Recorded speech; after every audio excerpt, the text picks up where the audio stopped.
Hey guys, Soil Gaming here, and today we are going to be talking about some pretty interesting news. So, if you guys remember, in a video that I made to apply for a position at Switchforce, we talked about the future of gaming and what the next generation of consoles is going to look like. And in that video, I made some speculations that were they're a bit easy to say nonetheless. They weren't anything huge. I just went based off of what I know about the market and basically what we didn't know from the little bit that we heard about the partnership with Microsoft and Sony. Well, most of what I said has been confirmed except for the price, because we haven't heard about price and probably won't until they unveil the console itself. All we know is that they're still trying to aim to make it budget friendly for families that don't have, $1,000 to spend on a gaming PC.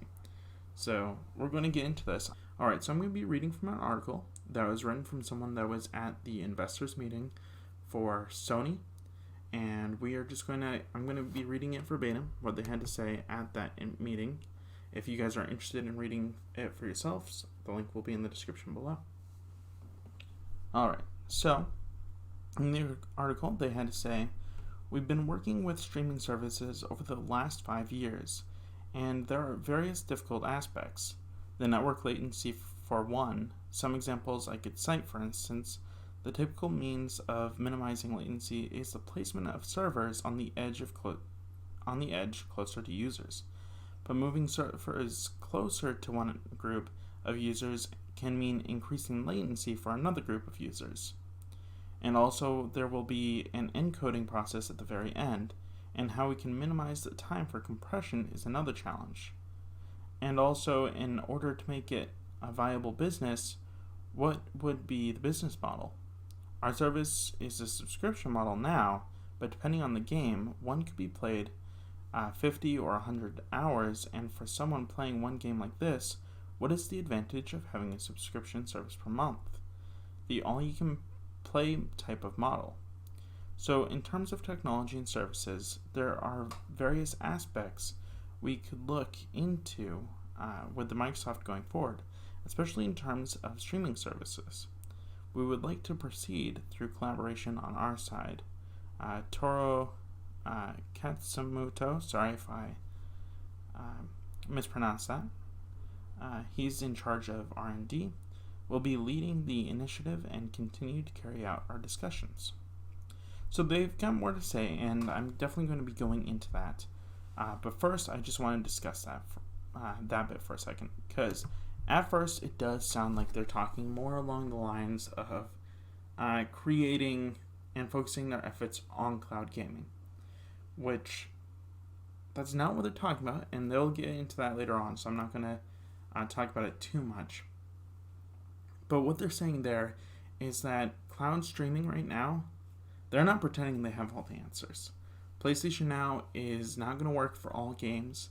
There are games that can be played for hours and hours and hours, and there'll be that type of person that is stuck on a game for a couple months, and they don't know where to go at the business model. They're trying to discover how they can go about it, because currently it's a subscription service, but who wants to pay like $80 over a span of like 4 months when you're not going to end up if you could just buy the game for $60.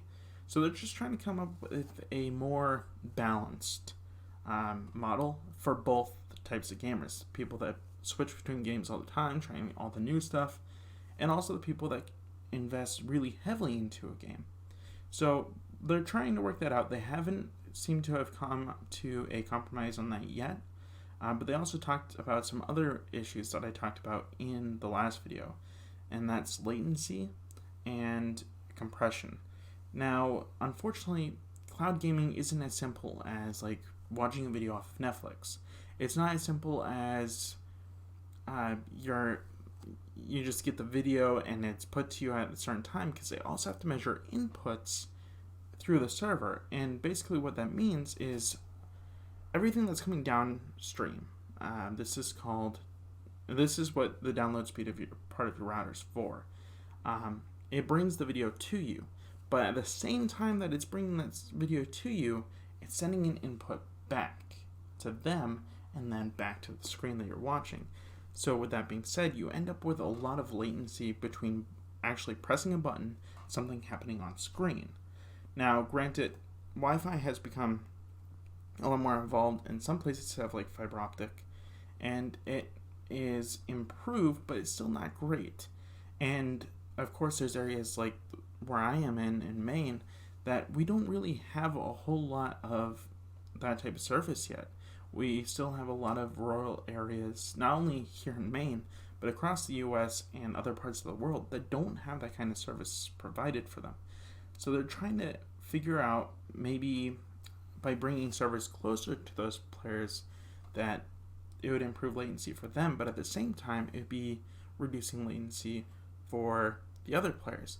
So they're trying to figure out a balance there, as well as trying to make sure the encoding process and the compression doesn't make the video look too bad. So they don't want to delay it too much, so it causes this whole mess. As you can tell, they're not saying they have all the answers, but they are hoping that this partnership with Microsoft will help them in their journey to do so. Alright, so we're just going to continue on here. And they say, as we speak, we provide, as I said, the immersive business and experience is something that we would like to continue to place importance on. If you look at the game industry as a whole, the console market is not a major market. Rather, it's a niche market, if you will. But for core gamers, immersive experiences are something we would like to value. In this respect, for the time being, the console was something that brings about computing functionality to the user is very important. But on the other hand, technology will progress, and so as I say today, the Remote Play and PlayStation Now, the streaming services, will be worked on in parallel. That is what we are doing at this moment. So what they are saying there is that PlayStation Now and Remote Play, and for those of you that don't know Remote Play, because I didn't actually talk about it, actually I don't think I talked about it at all in the last video, but basically what that allows you to do is it streams from your PlayStation to any device that's connected to the internet. Usually, at least it is with the PS4, you have to connect it to the same network first, and then you can go anywhere in the world. As long as you have an internet connection, you can stream from your PlayStation. And their goal is to bring it to more devices, as well as to make it a bit more user-friendly, and they'll be working on that in parallel with PlayStation Now. But I just want to focus on one thing they said there. They say, as I say today, the Remote Play and PlayStation Now, the streaming services, will be worked on in parallel. So what they're saying there is that what they're doing with the PlayStation 5 and all the development that's going into the games and to the hardware and to all the other applications and stuff with PlayStation 5, they're also focusing on cloud gaming, but they're not using it as a priority. They're not focused on making like a half generation leap and stop making physical games for the PlayStation 5 and just stick to digital and cloud gaming. No, that's not what they're saying here. They're saying that it's going to be worked on in parallel in hopes to bring out a more immersive and better experience for the individual gamer, so that way in future generations we could be seeing that kind of stuff. So with that being said, it has kind of made what I said earlier come true. So for those of you that didn't watch the video, I talked about how obviously, one, with all the hardware that's being put into PlayStation 5, it's obviously not going to be a streaming box. You don't need all that technology to do streaming. You just don't. And on top of that, with all the world's internet infrastructure problems and with the fact that cloud gaming is still a work in progress, yeah, we got things like Google Stadia coming, but I can guarantee it's not going to be perfect at first, and it's going to require a lot of work over the next few years. So what Microsoft and Sony are doing here is they're actually being very smart about it. They're not going to skip over it because they still know that it's the future of what gaming will become, but they're not focusing all of their efforts on it either, because they still want to provide that good experience and that more immersive type of gaming experience that we can all look forward to still having. And by doing this, we don't have to worry about cloud gaming taking over our homes just yet, and we can be rest assured by when they're talking about their business model that we're not going to get screwed over by this deal either. So be on the lookout for that. There's another thing that I want to mention here. They talked about the console market being a niche market. Now, I think this is going more towards why they want to go towards cloud gaming, because what he's saying here is they're not undermining how many people play on consoles. They're not trying to take that away from you. They're not trying to remove consoles from you. I've seen a few videos where people try to twist what they're saying about the console being a niche market, and people are kind of freaking out. But no, they're not getting rid of consoles. There will always be a console of some sort, whether it's an all-digital console or a streaming box, or even a physical box being released on the at the same time as cloud gaming. There will always be a console of some sort. What they're saying there is that when you look at it, a console market is a niche market. What is a niche market? Well, it's a very precise small amount, because believe it or not all gamers are on console. Of course, you guys know there's PC, Mac, and we also have mobile. Now, a lot of people laugh when I say that, but it is an actual big thing. A lot of people really don't like having to spend hundreds of dollars on a console, so they mainly focus on playing their games on their phone. Not to mention, not everyone has the time or ability to sit at home and play for hours. So a lot of gamers are actually in the mobile market as well as the console and PC. So the console market is a very specific demographic, and what they're aiming to do is to eventually make something that can appeal to all. Well, first of all, for the greedy side of it being that they will make more money, but also to provide a better experience to everyone involved and not just that specific market. So, like I said in that past video, and what they have confirmed here, is that we don't need to worry about cloud gaming just yet. It will definitely become bigger, and we can expect things like remote play to start bringing in more devices, and PlayStation Now to start getting better and a little bit less, have a little bit less latency, and the PlayStation Network as a whole to start kind of getting better, not being as slow. And they're going to be working on that in parallel with what they're doing with the physical stuff. So there's no worries about that yet. Cloud gaming isn't taking over. What they're aiming to do here is to actually bring in more people, because as you guys probably could tell, considering a lot of you watching this video are more than likely in the same market, do not like the idea of cloud gaming.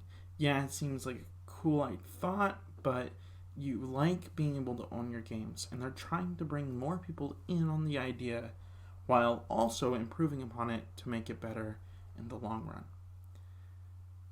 Now, with that being said, there isn't much more I can say about it here. They don't have a whole lot of news there, but I do know that in the panel they also talked about more of the PlayStation 4 backwards compatibility, and they're actually trying to bring in cross-platform play. Not in the sense that we see it now with the Xbox and Switch and mobile and PC. Not like that. What I mean there is when you put in your game disc, and that's right, I said disc, from your PlayStation 4 into your PS5, you can play online with other people on the PS4 console. Which, I mean, kind of makes sense, because as we've all been pretty much speculating here, I didn't actually talk about this part in the last video because at this point everyone's basically been on pretty common ground with this, that the PlayStation 5, yeah, it's a huge step up in the hardware department, but the OS and everything for the PlayStation 5 is basically just a PS4. It's basically a much more powerful PS4. And though it is a lot more capable, it still has that there isn't really any technological problems that could be holding them back from doing crossplay with a PS5 and a PS4. So they're talking about doing that, so I don't think we have a whole lot to worry about with backwards compatibility. The reason why they're doing this is, as they say in that interview, I'm going to pull it up later, It will be in the description. I don't have it on me, but basically what they're saying in it is that they want people to switch more. They want more people to switch over to the PS5. They don't want people to worry about leaving behind their friends and not being able to play with them. If you want a more powerful console, you'll be able to do so without losing your current game library, losing your peripherals like your PlayStation Move controllers and VR headset. You don't have to worry about any of that stuff because you'll be able to play online with those friends, and the same peripherals and games will work on your PS5, so there's no need to worry. Now, with that being said, I'll be looking more in depth into this as the weeks progress because there seems to be more and more news about this. I'm not entirely sure if they're going to be at E3. Honestly, with how fast they're talking about it, I would expect it. But at the same time, Sony has gone on record to saying the PlayStation 5 is not coming out in this fiscal year. So it more likely won't be until holiday of 2020 or sometime in 2021. So there's a chance that we're probably not going to hear about this until E3 of next year or during like the Game Awards or something like that. It probably won't be at E3, but I would like to be proven wrong, so we'll see. Anyway, I hope you guys enjoyed this video, and if you did, please leave a like, comment, and subscribe, and please feel free to tell me what you think I could do to improve this channel going forward. As you guys can tell, by the way everything's looking and sounding, I did go out to the store yesterday, which is why this video is a bit late, because I was out in town until like midnight. I just didn't want to record a video at 3 o'clock in the morning. So I've got a new webcam. I'm still working on balancing the video. This was the best I could do with messing around with it for like 10-15 minutes. So this is what the video looks like. And I'm now using a Blue Snowball mic. And I haven't messed with any of the settings of that yet. So this is what it sounds like out of the box. So be on the lookout for more quality improvements as we go on. And because we're getting higher quality, and because I'm actually doing something I enjoy, you're going to notice that I'm going to be a lot more talkative in my videos, and I'm going to be a lot happier in general. I'm not going to be as monotone, which is awesome. So yeah, I hope you guys enjoyed this video, and if you did, you know what to do. If you didn't, go ahead and dislike this video and tell me what you would like to see instead. Alright guys, I hope to see you guys in the next one. Bye.